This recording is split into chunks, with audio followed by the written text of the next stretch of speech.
കനത്ത മഴയെ തുടർന്ന് കണ്ണൂർ ജില്ലയിലെ എല്ലാ വിദ്യാഭ്യാസ സ്ഥാപനങ്ങൾക്കും നാളെ അവധിയായിരിക്കും.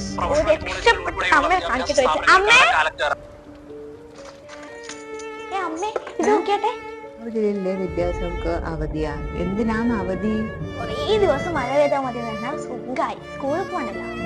അവധി വേണമെന്നാ? വെള്ളപ്പൊക്കം മഴയായിട്ടാ? നീ അപ്പൊ ഈ വയനാട്ടിലെ ദുരന്തത്തെ പറ്റിയിട്ടൊന്നും കേട്ടിട്ടില്ലേ? മഴേന്റെ ഇതുകൊണ്ട് ആരെയുള്ള എത്ര ജനങ്ങൾക്കാ മോളെ വീടും ജീവനും നഷ്ടപ്പെട്ടത്. എന്നിട്ട് നീ മഴക്ക് ഒരു സ്കൂളിന്റെ അവധിക്ക് വേണ്ടിട്ട് നീയൊക്കെ ഇങ്ങനെ പറയുന്നത്?